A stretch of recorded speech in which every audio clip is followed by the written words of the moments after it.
eu acuso Alexandre de Moraes, em juízo, através da viúva e das filhas do Clezão, são 2 crimes, basicamente. O crime de abuso de autoridade, que é de claridade solar, e tortura agravada por resultado morte. São esses os crimes.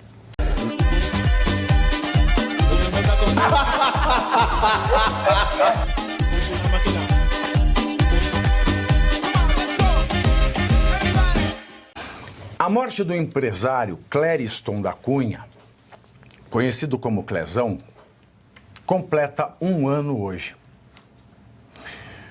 Preso por conta dos atos do 8 de janeiro, Clezão morreu aos 46 anos depois de sofrer um mal súbito na Papuda, em Brasília.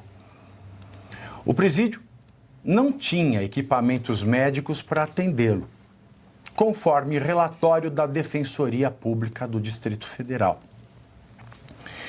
E, além disso, o resgate levou 40 minutos para chegar. Laudos médicos enviados ao STF no início do ano passado, ou seja, 11 meses antes da sua morte, já tinham alertado o ministro Alexandre de Moraes, o sanguinário, para os graves problemas de saúde de Clezão. Até por isso, a Defensoria solicitou ao ministro, por diversas vezes, a soltura do empresário. Mas Moraes não acatou o pedido e sequer apreciou o parecer da Procuradoria-Geral da República pela liberdade condicional, para que ele pudesse fazer os tratamentos médicos adequados, ou na sua casa, ou num hospital da rede SUS, no qual ele já fazia esses tratamentos. Isso aconteceu, senhores, no dia 20 de dezembro de 2023.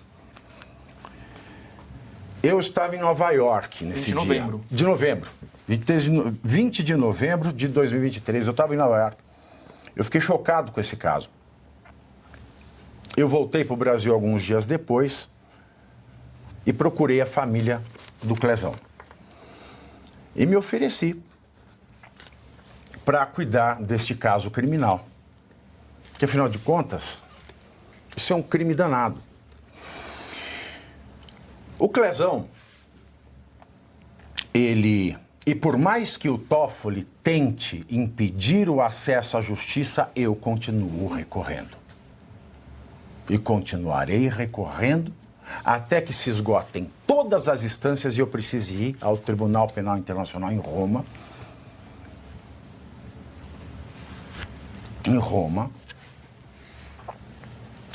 Onde eu sou cidadão e posso fazer uma bela sustentação sobre isso. Mas eu vou esgotar todos esses meios.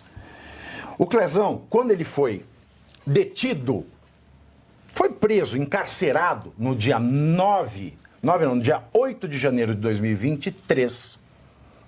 Ele estava saindo do trabalho, fazendo o trajeto de volta para casa e passou para ver o que estava acontecendo na Praça dos Três Poderes. Foi recolhido na Baciada.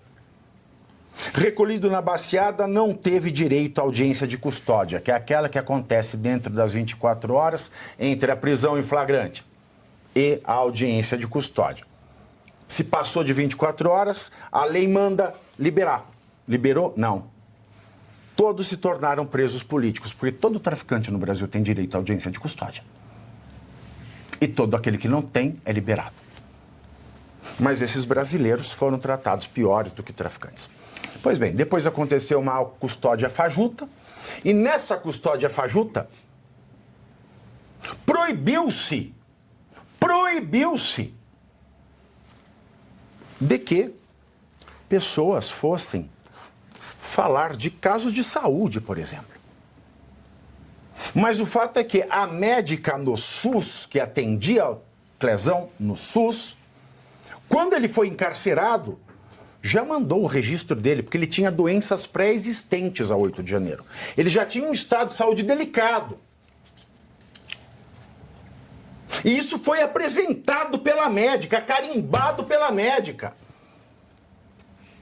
E quando isso acontece, o que manda a lei brasileira? Hoje eu estou muito professor, mas desculpem. Não, tá ótimo. A lei brasileira ela diz o seguinte: o juiz não pode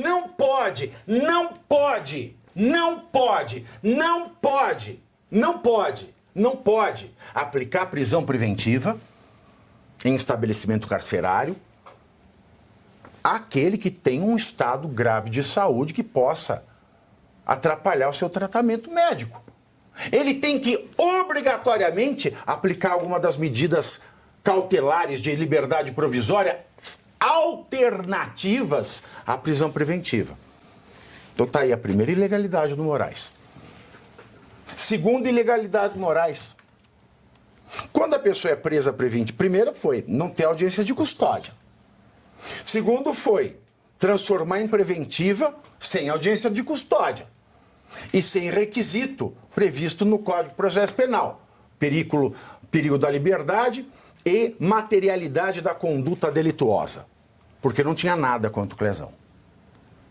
Terceiro, pôr preventivo em quem estava doente como o Clezão. Quarto, o juiz que dá a prisão preventiva ele tem a obrigação de 90 em 90 dias rever, a pedido do advogado do preso, se subsistem as condições da prisão preventiva. De 90 em 90 dias, os advogados do Clezão pediam: olha, o senhor tem que fazer a revisão. Passou 90, passou 80, passou 90, passou 180, passou 270. E o Alexandre de Moraes não viu nenhuma dessas peças. Não cumpriu nenhum desses prazos. E, na última petição, a PGR ainda pôs um parecer dizendo: olha, nesse momento nada justifica mais a prisão preventiva desse homem. Aliás, reconheceu o risco de morte. O Ministério Público, através da PGR, apresentou isso. 1 mês, 2 meses, 3 meses. Juntando com todos esses prazos e a manifestação da PGR, passaram-se 300 dias. E Alexandre de Moraes sentou. Não vou dizer que ele não viu o processo, porque eram muitos, porque à Polícia Federal ele respondia. À Polícia Federal ele fazia requisições nesses autos. Então não via porque não quis. E outra, a lei manda e ninguém pode dizer que não desconhecia a lei. Mas 300 dias sem que ele fizesse nada, o Clezão morreu. E seriam mais dias se Clezão continuasse vivo, torturado.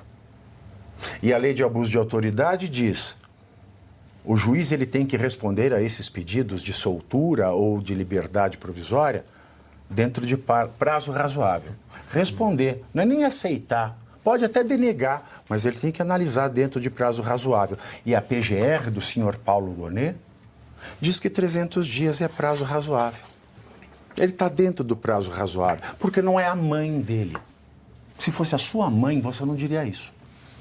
Então, o Clezão morreu. E o STF nega a justiça, a viúva e as 2 filhas do Clezão. Vou passar para vocês. Quem começa? Gesiane, professor? Professor, pode ser. Não, pode começar você. Sim, Pavinato, depois da aula de Direito, a gente não tem nem o que falar a respeito mais de Direito, né? A autoridade aqui é você. E está tudo colocado, não só nesse programa, o Pavinato vem explicando os absurdos desse caso do Clezão há muitos outros programas, mas o que eu realmente fico pensando é que, neste exato momento, existem pessoas que ainda estão presas e que, infelizmente, correm o risco de ser o próximo Clezão. O Daniel Silveira, por exemplo, teve todo aquele range-range, né, em relação à soltura dele. Ele queria, na verdade, fazer um estágio no escritório de advocacia e foi impedido, sendo que ele está concluindo um curso de direito e a lei permite que isso ocorra. E aí não podia também, mais uma vez, como punição mesmo, é uma maldade, é uma vontade de punir, é uma sanha de vingança, porque teceu críticas em relação às ações do Alexandre de Moraes. E aí me vem o caso da Carina dos Reis, que é uma dona de casa de 44 anos, que nós também noticiamos aqui, que ela teve uma metástase hepática em relação ao câncer dela. Ela já estava no regime domiciliar, ou seja, ela usava uma tornozeleira eletrônica e ela tem dificuldade de acesso ao tratamento, a exames que nós temos que fazer, exames de raio-x, esse tipo de coisa. Ela tem dificuldade de acesso desse tratamento porque ela não pode tirar a tornozeleira eletrônica, porque ela é considerada nociva para o Estado Democrático de Direito do país. A Carina dos Reis, ela acreditando, né, na pacificação, na manifestação pacífica que se tinha em frente aos quartéis, ela foi até uma dessas manifestações e foi levada a reboque, né? Foi ali levada, foi presa e aconteceu tudo isso. Menciono mais uma vez o caso da Débora dos Santos, porque esse eu vou mencionar para o resto da vida. O que estão fazendo com essa mulher é completamente absurdo, considerada de alta periculosidade social, também considerada extremamente nociva ao Estado Democrático de Direito, às instituições republicanas do nosso país. Então, o caso do Clezão, ele foi um caso assim extremo, chegou à morte. A máquina estatal, de certa forma, matou o Clezão. Um senhor de 46 anos, ainda com muita coisa para viver pela frente, e só porque ele tinha um posicionamento político. O caso do Clezão é um extremo.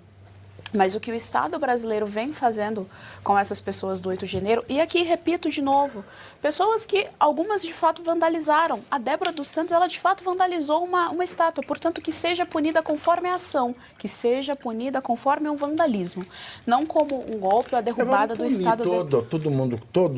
Todos os sem-teto que cagam na rua de São Paulo. E os pichadores. Tem movimento pró-pichação, por exemplo. Para quem trabalha na limpeza urbana, é muito mais fácil limpar um batom do que limpar a bosta. Pois é.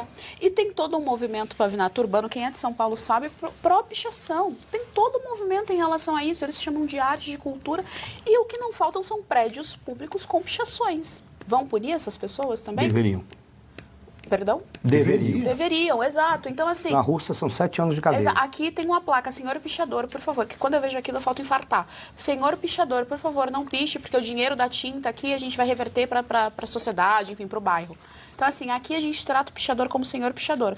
Mas a Débora dos Santos, que de fato fez, manchou ali com batom, né, uma coisa pública, então que seja punida de acordo com a ação. Isso não está acontecendo. Então, quando isso não está acontecendo, o que o Estado brasileiro vem fazendo, o que o Judiciário brasileiro vem fazendo, é um sequestro de pessoas com tortura psicológica. Só Deus sabe como é que está a mente dessas pessoas. Essas pessoas já devem estar depressivas, ansiosas, com síndrome do pânico, sem perspectiva nenhuma de vida. Então, isso já é tortura psicológica, isso já é um sequestro. Isso já ocasiona nocividade na saúde dessas pessoas, dano à saúde dessas pessoas. Quando a gente menciona o caso do Clezão, é isso. O caso do Clezão foi um caso, assim, extremo. A máquina estatal matou o Clezão.